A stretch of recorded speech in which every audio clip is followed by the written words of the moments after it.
warahmatullahi wabarakatuh. Nama saya Samawati dari jurusan Ekonomi Syariah, Fakultas Syariah dan Ekonomi Islam, Universitas Tomakaka, dengan nomor induk mahasiswa 25025070203. Saya akan membuat video untuk memenuhi tugas mata kuliah Pendidikan Anti Korupsi yang menjelaskan apa itu pendidikan anti korupsi, bentuk-bentuk korupsi, suap menyuap dan gratifikasi ilegal, dan apa perbedaan suap menyuap dan gratifikasi ilegal. Yang pertama ada pengertian anti korupsi. Korupsi adalah penyalahgunaan kekuasaan atau jabatan untuk memperoleh keuntungan pribadi atau kelompok. Asal kata Latin yaitu corrupere, berarti merusak atau membusukkan. Korupsi menghancurkan keadilan dan kepercayaan publik. Yang kedua ada bentuk-bentuk korupsi. Yang pertama ada suap menyuap, yang kedua gratifikasi ilegal, yang ketiga penggelapan dana dalam jabatan, yang keempat pemerasan, yang kelima nepotisme, yang keenam konflik kepentingan, 7 penyalahgunaan anggaran. Yang ketiga ada suap menyuap.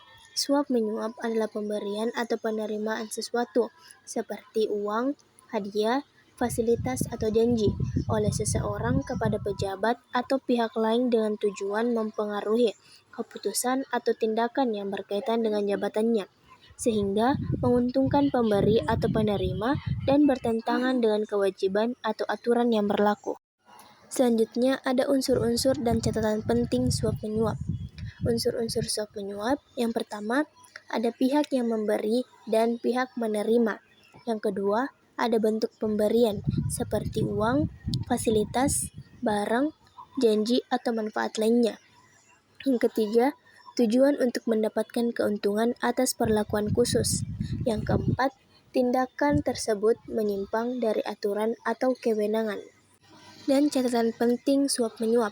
Yang pertama, suap menyuap bisa terjadi sebelum keputusan dibuat atau beri, atau setelah keputusan diberikan sebagai imbalan, kickback. Yang kedua, dalam hukum Indonesia, baik pemberi maupun penerima sama-sama dapat dipidana. Selanjutnya, contoh suap menyuap di lingkungan kerja dan di lingkungan kampus. Di lingkungan kerja, yang pertama, pengusaha memberikan uang kepada pejabat agar menang tender proyek. Yang kedua, pengendara memberikan uang kepada polisi agar tidak ditilang. Yang ketiga, seseorang memberikan hadiah mahal kepada pegawai agar urusan dipercepat. Contoh di lingkungan kampus. Yang pertama, membayar dosen agar nilai dinaikkan, seperti tidak mengerjakan tugas tetapi ingin mendapatkan nilai A. Yang kedua, memberikan hadiah tinggi sebagai syarat kelulusan, seperti memberikan barang elektronik agar skripsi cepat di ACC. Yang ketiga, uang pelicin untuk urusan administrasi, seperti percepatan legalisir ijazah atau perbaikan KRS. Yang keempat, suap dalam penerimaan mahasiswa baru, seperti orang tua membayar oknum agar anaknya diterima. Yang kelima, membayar panitia agar menjadi pengurus organisasi. Yang keenam, mentor senior meminta uang untuk meluluskan program orientasi. Yang keempat, ada gratifikasi ilegal. Pengertian gratifikasi ilegal adalah pemberian dalam arti luas seperti uang, fasilitas, komisi, hadiah, barang, dan dalam bentuk manfaat lainnya dan diterima oleh pegawai negeri atau penyelenggara negara dan berhubungan dengan jabatan atau berlawanan dengan kewajiban atau tugasnya. Unsur-unsur gratifikasi ilegal. Yang pertama, ada pihak yang menerima, pegawai negeri atau penyelenggara negara, misalnya ASN, dosen, PNS, atau pejabat kampus negeri. Yang kedua, ada pemberi atau manfaat, bisa berupa barang, uang, fasilitas, pinjaman tanpa bunga, dan bentuk hadiah lainnya. Yang ketiga, pemberi berhubungan dengan jabatan. Pemberi memberikan karena menerima memiliki kewenangan, jabatan, atau pengaruh tertentu. Yang keempat, bertentangan dengan kewajiban atau tugas. Penerima hadiah dapat mempengaruhi objektivitas penerima dalam menjalankan tugas. Selanjutnya, ada catatan penting gratifikasi ilegal dan contoh Gratifikasi ilegal dalam lingkungan kerja dan kampus. Catatan penting gratifikasi ilegal yang pertama, tidak semua gratifikasi dilarang, tetapi semua gratifikasi kepada pegawai negeri atau penyelenggara negara wajib dilaporkan. Yang kedua, gratifikasi yang bernilai kecil namun mempengaruhi keputusan tetap termasuk tindakan korupsi. Yang ketiga, bentuknya sering dibungkus hadiah atau tanda terima kasih, sehingga sudah disadari sebagai pelanggaran. Yang keempat, bentuk balas budi berlebihan merupakan pintu masuk korupsi dalam birokrasi maupun kampus. Yang kelima, integritas pribadi adalah benteng utama dalam mencegah praktik gratifikasi ilegal.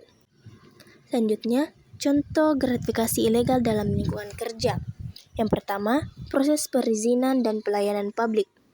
Seperti pegawai menerima uang pelicin agar izin usaha lebih cepat terbit. Petugas loket mendapatkan hadiah untuk mengabaikan persyaratan dokumen. Yang kedua, ada promosi dan mutasi jabatan. Seperti pegawai memberi uang atau barang mewah kepada atasan untuk dipromosikan. Penempatan jabatan dipengaruhi hubungan keluarga atau balas budi. Yang ketiga, hubungan dalam rekanan. Seperti perusahaan rekanan memberi bonus, diskon khusus, atau kendaraan sebagai hadiah karena kontrak.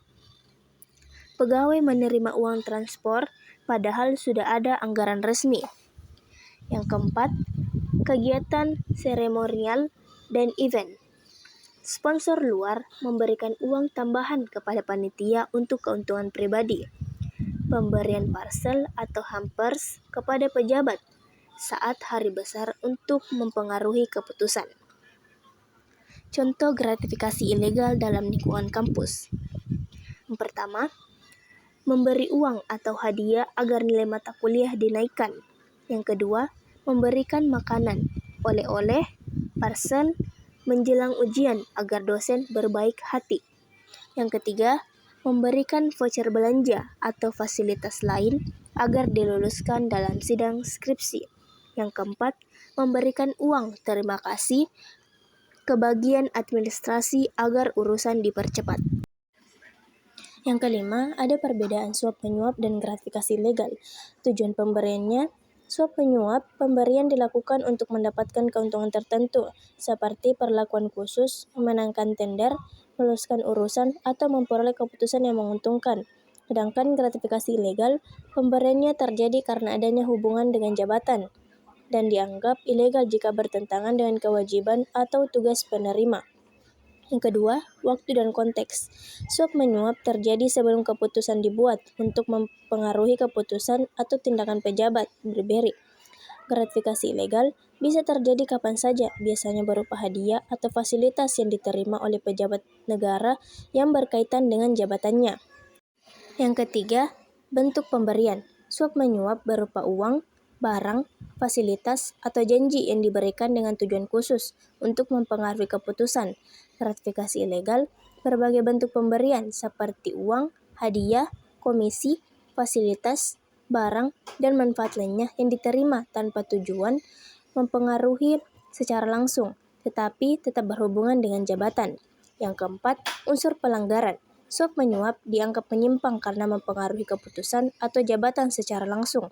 Gratifikasi ilegal menjadi ilegal karena pemberian bertentangan dengan jabatan atau tugas pejabat penerima. Yang kelima, pihak terlibat. Suap menyuap ada pemberi dan penerima yang sama-sama dipidana. Gratifikasi ilegal fokus utama pada penerima, pejabat negara atau penyelenggara negara yang menerima penerimaan terkait jabatan.